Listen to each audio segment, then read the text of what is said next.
आज 14 अगस्त है, आज़ादी का दिन। आज मैंने सोचा कुछ अलग करते हैं।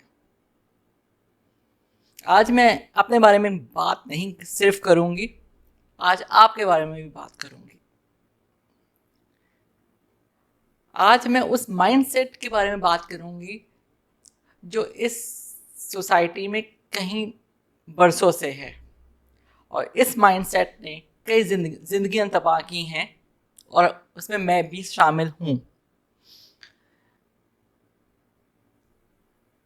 इस माइंडसेट की वजह से एक नई वेव स्टार्ट हुई है जो टेररिज्म के अलावा है, और उस वेव का नाम है ऑनर किलिंग। ऑनर किलिंग काफ़ी अरसे से ही होती ही रहती है हमारे मुल्क में।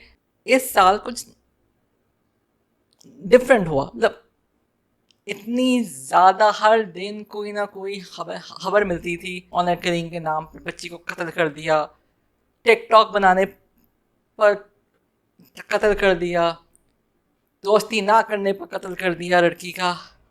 और इसमें काफ़ी लोग इसकी शिकार हुए हैं। उसमें टिकटॉकर भी शामिल हैं, जो भी रिसेंटली जिसकी डेथ भी हुई। और बच्ची थी यार, चित्राली लड़की, मैं उसका नाम मेरे जहन में नहीं आ रहा, बट इट्स वेरी अनफॉर्चुनेट। और मैं उस माइंडसेट के बारे में मैंने सोचा कि मैं क्यों ना एक नई चीज़ ट्राई करती हूँ। और वो एक मैंने नज़म लिखी है, और मैं पढ़ के सुनाऊंगी, क्योंकि वैसे आपको फिर बहुत मुश्किल होगा, क्योंकि जैसे अगर आपने मेरी पहली वीडियोस देखी हैं कि मुझे सेरेब्रल है, जिसकी वजह से मेरी स्पीच पे काफ़ी अफेक्ट है। डिसऑर्डर भी है मुझे। मैं स्टाइमिंग बहुत करती हूँ और रुकती बहुत ज़्यादा हूँ। तो मैंने सोचा क्यों ना मैं पढ़ के ही आपको ज़रा सुनाऊँ, ताकि आपको कुछ बोर ना हो। फिर से बेटी पैदा हो गई, लोग क्या कहेंगे? क्या माजूर बच्चा पैदा हुआ है? लोग क्या कहेंगे? क्या ये बच्चा वो तो नहीं? लोग क्या कहेंगे? क्या तुम्हारे बचपन में कुछ गलत तो नहीं हुआ? लोग क्या कहेंगे? तुम तो लड़कियों की तरह बातें करते हो। लोग क्या कहेंगे? तुमने यूनिवर्सिटी में पढ़ना है। लोग क्या कहेंगे? हाँ, क्या कहा? तुमने आर्ट्स पढ़नी है। लोग क्या कहेंगे? तुमने अकेली बाहर जाना है। लोग क्या कहेंगे? तुमने सिंगर बनना है। लोग क्या कहेंगे? तुमने क्या क्या बोला? डांसर। तुमने डांसर बनना है, यानी कंजर, मरासी। लोग क्या कहेंगे? तुमने ऐसे कपड़े क्यों पहने हैं? लोग क्या कहेंगे? तुम्हारा दुपट्टा कहाँ है? लोग क्या कहेंगे? क्या तुम अकेले दोस्तों के साथ जा रही हो? लोग क्या कहेंगे? तुम्हारा सर नंगा है यार। लोग क्या कहेंगे? क्या बेहया लड़की, तुमने अपने लिए लड़का पसंद कर लिया। लोग क्या कहेंगे? तुमने अपनी मर्जी से शादी की है।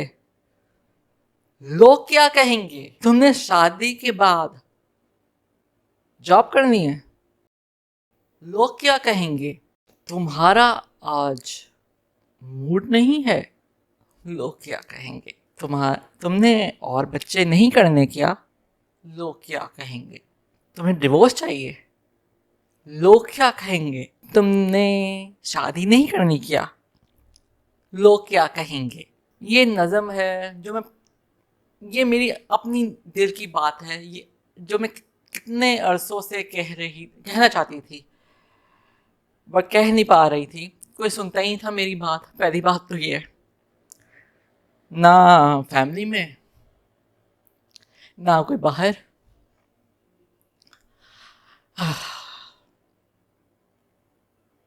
मैं भी डांसर बनना चाहती थी। मुझे परफॉर्मिंग आर्ट्स का बहुत शौक था। मुझे सिंगिंग करने का भी शौक था, क्योंकि मैं उस तरह की लड़की हूँ, या आप कह लें मैं जिस तरह पैदा हुई हूँ, मैं बहुत मुख्तलिफ हूँ आप लोगों से। मैं छोटी छोटी चीज़ों में खुशियाँ ढूंढती हूँ। इस सोसाइटी ने इसी माइंडसेट की वजह से लोग क्या कहेंगे ने मेरा ना ख्वाब छीन लिया, डांसर बनने का, सिंगिंग करने का, मीडिया में काम करने का, और अपने बच्चों को खुली छूट दी थी। जिन्होंने ये जो हैं कुछ लोग जो जिन्होंने हमारी ज़िंदगियों में झांकने की कोशिश की, और उनके बच्चे तो बस उनके बच्चे जो मर्जी करें, सही है। वो अब अमेरिका में बैठे हुए हैं। ये वो मैं उन फैमिलीज की बात कर रही हूँ जो बड़ा सलाम सलाम करते रहते थे, और अपने और एक दिन नहीं होता था कि वो अमेरिका को गाली ना दें, और उनके अपने बच्चे अमेरिका में बैठे हुए हैं, और हमें एक नफरत में की आग में डाल के चले गए। वो तो शुक्र है, मैं समझती हूँ अच्छा हुआ कि मैं डिसेबल पैदा हुई, क्योंकि कहते हैं ना कि जब अल्लाह कुछ छीनता है तो उसके बदले में बहुत कंपनसेशन देता है। मुझे कंपनसेशन मिल गई है लॉजिकल रीजनिंग की शक्ल में। मैं सोच सकती हूँ, मैं पागलों की तरह मैं किसी के पीछे लग नहीं जाती, उसको अपना वो आइडल नहीं मान लेती कि जी अच्छा इसने बोला है तो मैं करूँगी, ये मैं इसको फॉलो करूँगी। मैं किसी को फॉलो नहीं करती। मैं मेरे बहुत से लोग कुछ लोग हैं जिनसे मैं बहुत इंस्पायर हुई हूँ। सब लोगों को मैं सुनती हूँ, फिर मैं अपनी राय कायम करती हूँ। क्या करें, अब जो हो गया सो हो गया।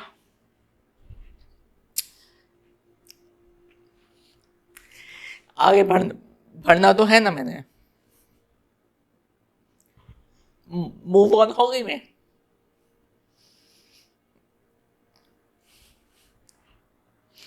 अब बट ये है कि मैं बहुत से लोगों से मिलती नहीं हूँ, क्योंकि मैं अब बहुत चेंज हो चुकी हूँ। अब मैं सेल्फिश बन गई, सिर्फ अपनी खुशी ढूंढती हूँ। मुझे फर्क नहीं पड़ता लोग क्या मेरे बारे में कहते हैं। मुझे पता है लोग मेरे पीठ पीछे क्या कहते हैं। लोगों के बारे में सोचती, और या इतना उनकी फिक्र करती हूँ कि भाई अगर मैंने ऐसे कर दिया या ऐसे कह दिया तो लोग क्या कहेंगे, वो मेरे बारे में क्या सोचते हैं। भाई सोचने दो।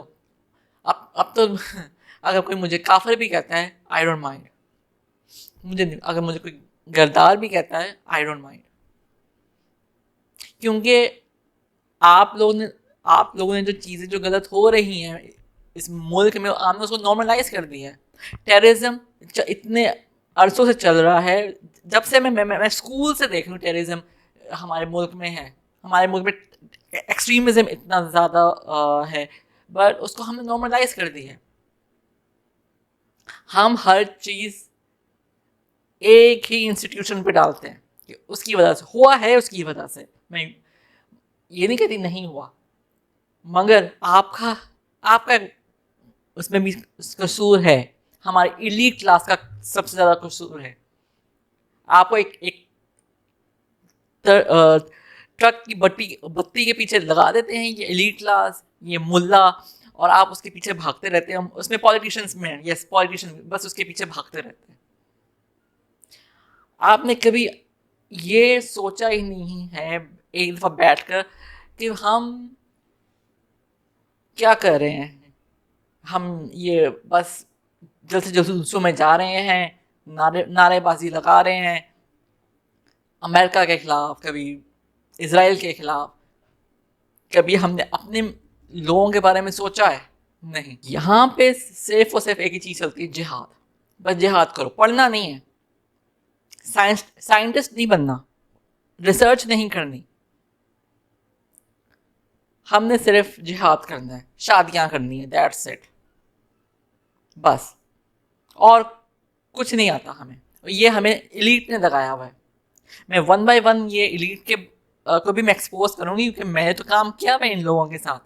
ये इतने धोखधे लोग हैं कि अब तो मुझे इन लोगों से भी घिन आती है। एक बंदा आया था हमारे पास, एक गोल्डन अपॉर्चुनिटी थी कि ये एक्सट्रीमिज्म ख़त्म हो सकता है, ये मुल्लाइज्म ख़त्म, मगर नहीं, हमने उसको भी निकाल दिया।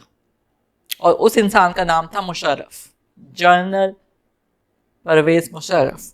अब लोग यहाँ पे मुझे गालियाँ देना शुरू कर देंगे, डिक्टेटर था, जो भी था, ये उसने ये किया, उसने वॉर टेरर किया, उसने फलां को जेल में डाल दिया, उसने कॉन्स्टिट्यूशन कत्ल किया, उसने डेमोक्रेसी ख़त्म की। भाई एक मिनट, मलेशिया में डेमोक्रेसी है, इंडोनेशिया में डेमोक्रेसी है जिस तरह की हम आप लोग चाहते हैं यहाँ पे, सऊदी अरब में डेमोक्रेसी है, यूएई में क्या डेमोक्रेसी है, या और नाम दे देती हूँ मैं, कतर में डेमोक्रेसी है क्या, जॉर्डन में डेमोक्रेसी है, चाइना में क्या डेमोक्रेसी है, और एक और बात, कोरिया में क्या डेमोक्रेसी है। मैं वहाँ पे डेमोक्रेसी दूसरी तरह की है, वहाँ पे भी लॉज बहुत सख्त हैं। मैं आपको पहले बता दूँ, डेमोक्रेसी वहाँ पे डिफरेंट टाइप की वहाँ पे डेमोक्रेसी है। जो आपको डेमोक्रेसी चाहिए ना, ठीक, वो कोरिया में आपको नहीं मिल सकती। आपको, मुझे समझ नहीं आती कि यहाँ पर डेमोक्रेसी के पीछे आप क्यों लगे। डेमोक्रेसी वहाँ पे आती है जहाँ के लोग पढ़े लिखे होते हैं। पहले एजुकेशन तो हासिल कर लो, पहले यहाँ से तो एजुकेट हो जाओ, यहाँ से नहीं होना, बस जिहाद पे लगा लेना। अपने इनसे पूछो जो ये जिहाद करते रहते हैं, अपने बच्चे क्यों नहीं जिहाद पे जाते हैं। इनके बच्चे अमेरिका में, वेस्टर्न कंट्रीज में, यूरोप में हैं, कोई और मुल्कों में है। ये हमें क्यों लगा देते हैं। और अभी एक और नया एक गैंग स्टार्ट हुआ है, और उसका नाम है बैकआउट गैंग। हर चीज़ को बैकआउट करो, इसको भी बैकआउट करो, अच्छा ये इसको ज़बरदस्ती बैकआउट। क्यों भाई, क्यों बैकआउट करना है, क्या फ़र्क पड़ेगा। पाकिस्तान से बैकआउट करने से कोई फ़र्क नहीं पड़ता। पहली बात तो ये है, अगर आपको बड़ा शौक हो रहा है तो आप करो ना। एक और मैंने चीज़ देखी है कि अब जो मुल्क, जो मिडिल ईस्ट में जो मुल्क हैं, जो ओपननेस आ रही है, वो मॉडर्निज्म की तरफ जा रहे हैं, या आप कह लें कुछ सेकुलरिज्म की तरफ जा रहे हैं, उनके खिलाफ बोलना शुरू कर देते हैं। क्यों भाई, आपको कोई हक नहीं पहुंचता किसी और मुल्क के बारे में बोलने का। आप अपने मुल्क तो के बारे में तो कुछ कहते नहीं है। अभी जो इतना कुछ हो रहा है हमारे मुल्क में, चल रहा है, ऑपरेशन चल रहे हैं, ऑनर किलिंग अलग से हो रही है, एक्सट्रीमिज्म अरूज पे है, ये टेररिज्म वेव है, उसको हमने नॉर्मलाइज कर दिए। हम तो सही है ना, हम तो आराम से बैठे हैं, हम क्यों बात करें। सर्टिफिकेट्स तो ऐसे देते हैं कुफर के और गद्दारी के, जैसे आप बहुत ही पाक साफ है, आपके तो जिसमें कोई दाग ही नहीं है। यहाँ पे इस मुल्क में अगर कोई इवन के महातीर मोहम्मद भी आ जाए ना,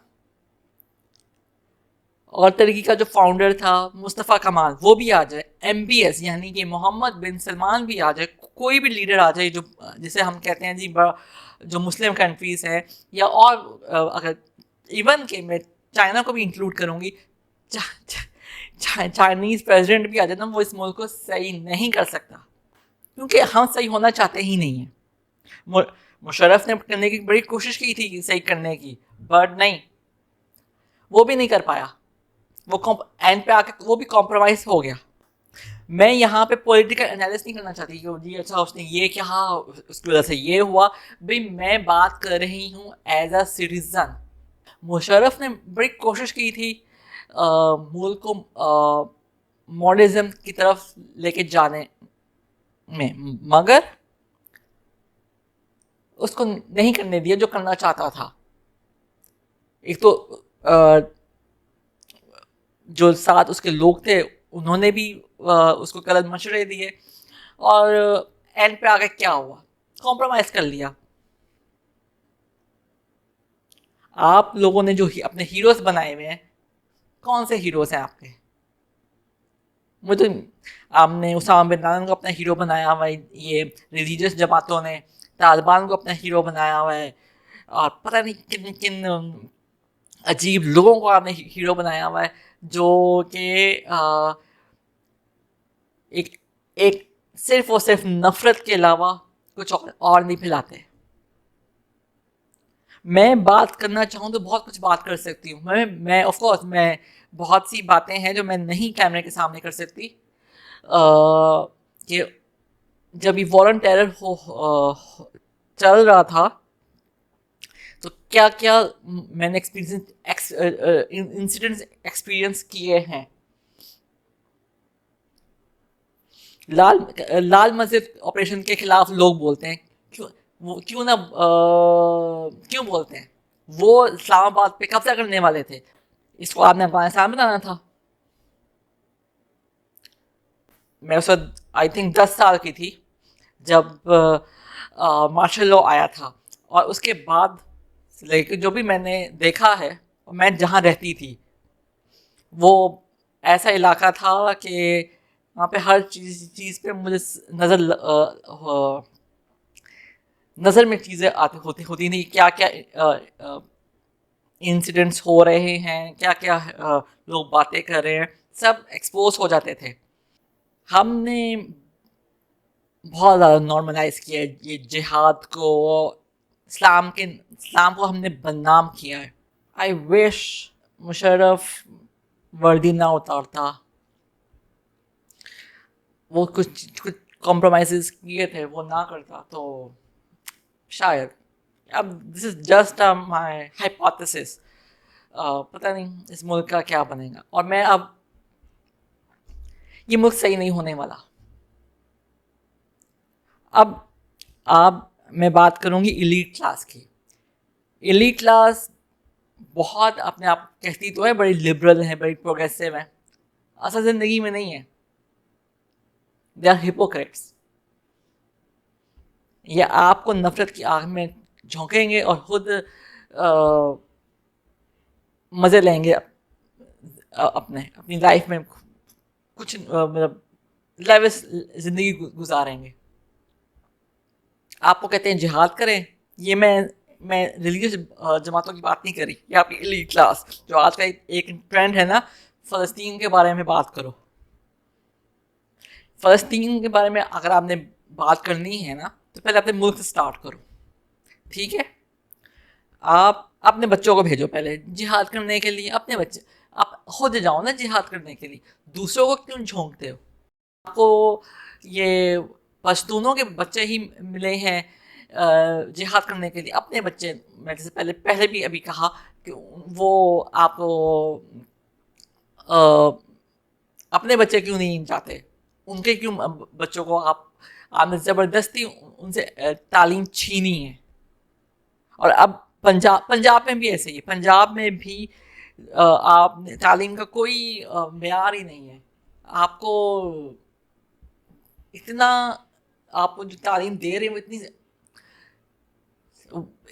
इतनी मतलब मैं कहूँगी सब लो स्टैंडर्ड की है। आप वो दुनिया के हिसाब से है ही नहीं।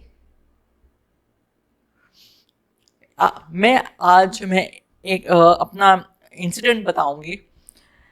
मैं एक डिजिटल मीडिया में काम करती थी कंपनी में, तो वहाँ पे लिफ्ट थी लगी हुई, बट वो चलाते नहीं थे, और वहाँ पे स्टेयर्स बहुत मुश्किल थी, लाइक गोल टाइप की थी, और मैं उस पर मेरे लिए चढ़ना बहुत मुश्किल होता था कि पहले मैं अपने फादर को अपना हैंड बैग देती थी और फिर मैं खुद व्हीलिंग पकड़ के मैं फिर चलती थी आराम आराम से, एक स्टेप कर करके।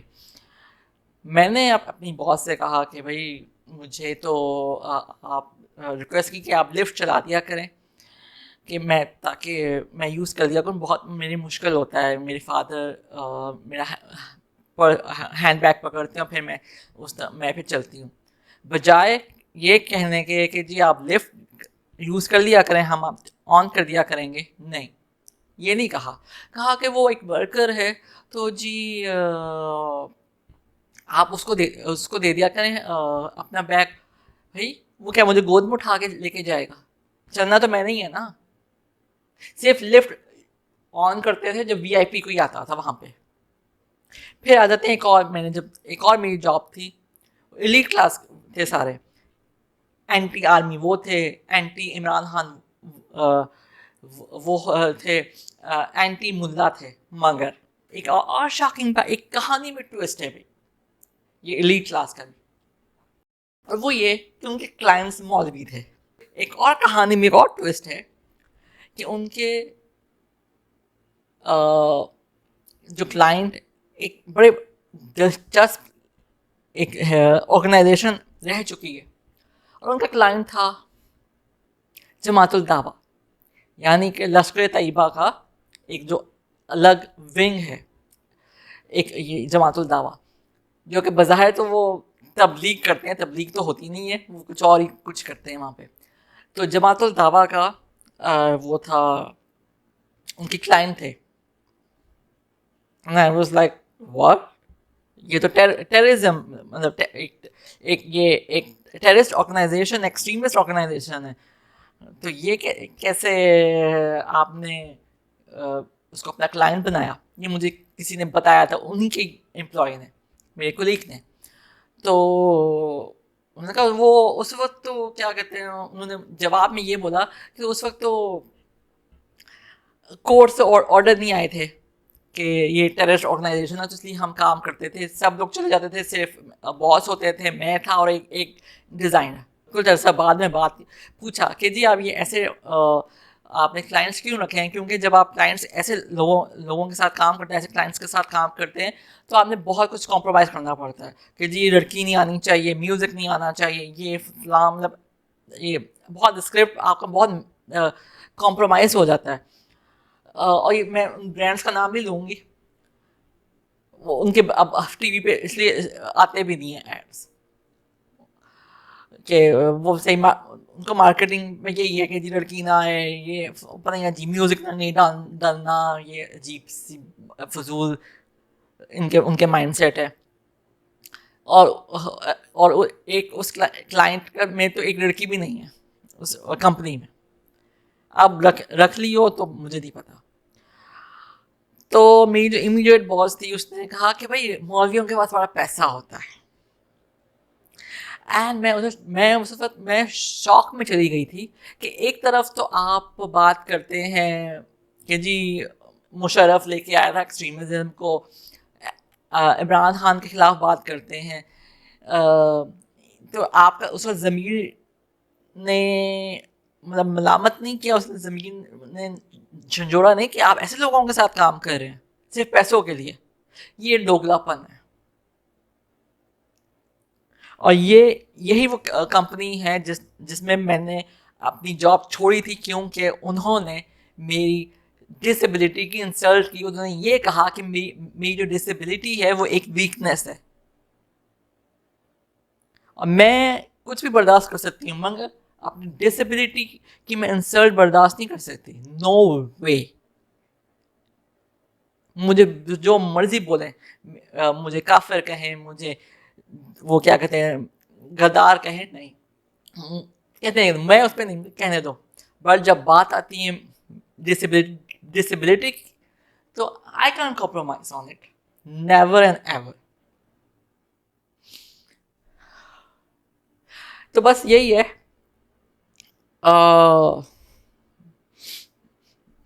हमने कभी अपने ये एलीट्स हैं, ये एलीट्स की हिपोक्रेसी है, और कभी भी आप इनके हाथों में मत खेलें।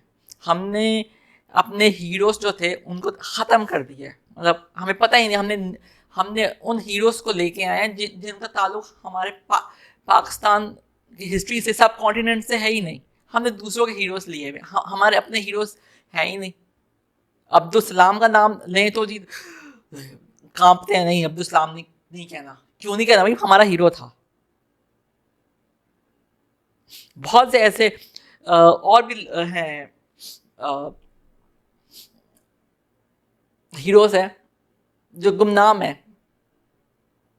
हमने मीडिया में जो 90s के ज़माने में जो थे एक्टर्स, हमने उनको वो इज्जत नहीं दी जो देनी चाहिए थी, because we are still living in a colonialism.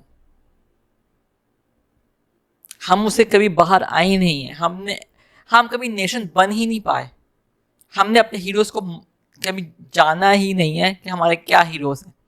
हमने मीडिया को वही कंजरपन और ये मरासी हैं सारे ये हैं, हमने एक पॉप स्टार नहीं बनाया, हमने एक साइंटिस्ट नहीं बनाया, हमने एक पॉलिटिकल लीडर नहीं बना सके एक अच्छा। पाकिस्तान को कोई अच्छा समझता नहीं है, ठीक है, आपका कोई दोस्त नहीं है। ये जो चाइना, ये जो और दूसरे जो मुल्क हैं, उनको आप कहते हैं हमारा दोस्त है, वो सिर्फ और सिर्फ इंटरेस्ट है। इसलिए मैं यहाँ पे बात कर रही हूँ पर्सन टू पर्सन कनेक्शन की। मैं जब मलेशिया जाती हूँ, no one knows about Pakistan कि वहाँ पे क्या चल रहा है। They know about India. वो शाहरुख खान की वजह से इंडिया को जानते हैं। हमारा कोई यहाँ पे कोई पॉप है, कोई ऐसा एक्टर, कोई सुपरस्टार नहीं। हमने कुछ नहीं पैदा किया। हमने हमारे जो अच्छे स्कॉलर्स थे, हमने उनको भी चुप करवा दिया कि नहीं। जो मैं कहती हूँ इस्लाम के बारे में सही तशरीह देते थे, जो एक हर तरह के सवाल से वो घबराते नहीं थे, वो जवाब देते थे। वो ये नहीं कहते थे कि भाई तुमने तो इंसल्ट कर दी, वो जवाब देते थे। वो कोई कुफर के फतवे नहीं लगाते थे। उनको आपने चुप करा दिया कि नहीं, वो अब आते नहीं डर के मारे, या कुछ लोगों को आपने पाकिस्तान छोड़ने में मजबूर कर दिया। ये आपकी असलियत है। और आप कहते हैं हम आज़ाद हैं। हम अभी भी आज़ाद नहीं हैं। अब हमें डर लगता है कि हमने कुछ बात कह दी तो हम पे ही ना फतवे लग जाए, हम पे कोई रस्मी का लॉ लग जाए। मुझे याद है 2012 में मैंने एक लेक्चर था, वो मैंने दिया था, एक प्रेजेंटेशन भी थी उससे रिलेटेड, और मैंने उसके लिए एक स्कॉलर से हेल्प ली थी। और उन्होंने बहुत अच्छी बात बताई थी। वो बहुत पढ़े लिखे स्कॉलर थे, और मुझे इतना मैं ऐसे सवाल पूछ रही थी, वो घबरा भी नहीं रहे थे। मैं बहुत सवाल थे मेरे पास, और मैं उनसे पूछ रही थी, वो मुझे बड़े अच्छे तरीके से जवाब भी दे रहे थे। और मैंने सिर्फ उनसे बात इतनी की कि आप जैसे स्कॉलर्स को क्यों नहीं मीडिया में बुलाया जाता। और वो उन्होंने, ये 2012 की बात है, उन्होंने कहा कि मीडिया में हमें नहीं बुलाते क्योंकि हम किसी मंसलिक से ताल्लुक़ नहीं रखते, यानी सेक्ट से ताल्लुक़ नहीं रखते, हम अपने आप को मुसलमान कहते हैं, तो हमें नहीं बुलाते। वो सिर्फ और सिर्फ उन लोगों को बुलाते हैं जो किसी सेक्ट से ताल्लुक़ रखते हैं, चाहे वो किसी यानी शिया, आपने खुद भी देखा है, कोई शिया का आता है स्कॉलर, कोई मुफ्ती आते हैं, कुछ सुन्नी बरेलवी, और ये हमने तकसीम किया हुआ है, और वो आपको आपस में एक कंफ्यूजन का शिकार बनाते हैं। और आपका मीडिया ही है जिसने एक्सट्रीमिज्म को फैलाया है। ये मैं इस पे मुशर्रफ पे कहती हूँ कि ये जो मुशर्रफ ने इतनी आज़ादी दी ना, गलत थी। इसको नहीं, क्योंकि वी डोंट डिजर्व फ्रीडम। हम उसका हमेशा से गलत इस्तेमाल करते आए हैं। आपने देखा होगा किस तरह से हमारा मीडिया मजहब को बेचता है। हर साल एक महीने में, रमजान के महीने में, किस तरह से इस्लाम को, सॉरी टू, मुझे इतना मुझे अफसोस हो रहा है कहते हुए कि कोई ना कोई कंट्रोवर्सी ये पैदा करते हैं टीआरपी को बढ़ाने के लिए। जो रिलीजन है ना, वो बहुत प्राइवेट चीज़ होती है, एक सीक्रेट है, चीज़ है, उसको अंदर होना चाहिए। ये मीडिया पे तमाशे नहीं बनने चाहिए इसके, रिलीजन के। हमने उसको टीआरपी की नज़र कर दी है, मज़हब को भी ये टीआरपी बड़ी मिलती है रमज़ान के महीने में। चलो जी, रमज़ान ट्रांसमिशन, पहले भी तो हम रोज़े रखते थे या नहीं रखते थे ना, तो क्या हुआ, हम इन ट्रांसमिशन के बगैर भी रख सकते हैं रोज़े, हमें ये रमज़ान ट्रांसमिशन की ज़रूरत नहीं है। आई होप कि आपको ये मेरा जो ये बहुत लंबा हो गया पॉडकास्ट, ये आया हो, पसंद आया हो, क्योंकि अभी तो मैं बहुत सी बातें कर सकती हूँ, बट मजबूर हूँ मैं थोड़ा सा मैं बहुत ज़्यादा ओपनली बात ना करूँ, क्योंकि मुझे बहुत से लोगों के बारे में भी पता है कि मुझे नाम के साथ पता है कि किन लोगों ने एक्सट्रीमिज़म फैलाया है, और उसमें बहुत से लोग शामिल हैं, सिविलियन भी और दूसरे लोग भी। तो मैं नाम आगे मैं नहीं भरूंगी, आपको बस मैंने इतना ही कहूँगी कि एजुकेशन ले, और ये ट्रक की बत्ती के पीछे मत लगे कि आप, कोई लीडर नहीं आएगा आपको बचाने के लिए। ये इमरान खान को भी मैं सपोर्ट करती थी किसी ज़माने में, मैंने भी इमरान खान को वोट दिए हैं, बट सॉरी, नो मोर। उसने भी मज़हब को यूज़ किया, उसने भी जो स्टेटमेंट दी थी वो रिपोर्ट वाली, सॉरी, मैं उससे बहुत डिसअपॉइंट हुई हूँ कि वो किस तरह से ये औरतों की ड्रेस की बात करता है। सॉरी कि जी, औरत की ड्रेस की वजह से ये रेप्स होते हैं। सॉरी, मैं इस पर और बात, सॉरी, क्योंकि आई हैव एक्सपीरियंस दिस। अब मैंने तो पूरे कपड़े पहने थे, मेरे साथ क्यों हैरेसमेंट हुई? कपड़ों में कोई बुराई नहीं, मतलब कपड़ों का लेना देना कोई रेप से या हैरेसमेंट से नहीं होता, आपकी सोच से होता है। मैं आप किसी को फॉलो ही नहीं करती, मैंने इस दफ़ा भी किसी को वोट नहीं दिया, मुझे पता था, पहले से पता था कि कौन आ रहा है। मैं अब इस मुल्क से मुझे कोई उम्मीद नहीं है कि ये कभी आगे बढ़ भी सकता है, नहीं आगे बढ़ सकता, क्योंकि आप खुद ही नहीं चाहते। आप, वो एक गाना है ना, बहुत पुराना गाना है शहजाद रोय का, उसमें लगे रहो, तो सॉरी, लगे रहो नहीं, लगा रहे, हाँ। उसमें उसने एक गाने में एक लिरिक्स आता है कि जी कि कौन नेक है, और उसमें कहता है वो नेक है जिसको कोई मौका नहीं मिला। तो यही है आपके सामने है, वी आर नॉट सिंसियर।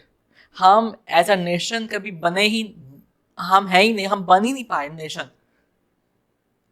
हम अभी भी एक हजूम है। अगर आपने नेशन बनना है ना, तो सिंगापुर की एग्जाम्पल लें कि वो कैसे नेशन बनी, और आपके सामने और भी इतने कंट्रीज हैं जो हमारे बाद आज़ाद हुए, वो कैसे नेशन बने। आपके सामने सऊदी अरब है, वो किस तरह से ट्रांसफॉर्म हुआ है। मुझ जैसी लड़की जो पहले घबराती थी कि मैं, मतलब बहुत सख्तियाँ, बहुत स्ट्रिक्ट है, मैं कैसे वहाँ पे रहूँगी, आज भी मैं अगर मुझे कोई मौका मिले तो मैं रहने गया तो मैं सऊदी अरब पसंद करूँगी जाना, या मलेशिया। मैं पाकिस्तान में रह नहीं सकती, मुझे यहाँ पे डर लगता है। Sorry,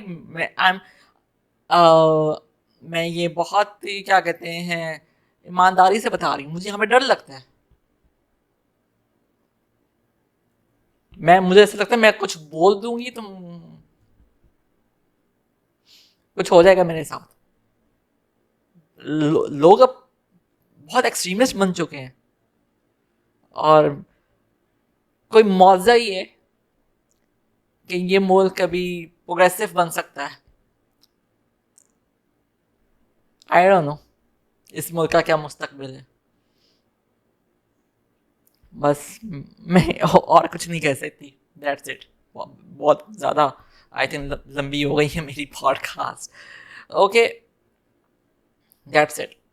thank you so much देखने का मेरी बात। आई डोंट नो कितने लोगों को पसंद आई होगी, किन्होंने सुना होगा, कुछ समझे होंगे, बट मैंने एज एन सिटीजन मैंने अपने दिल की बात की है। That's it.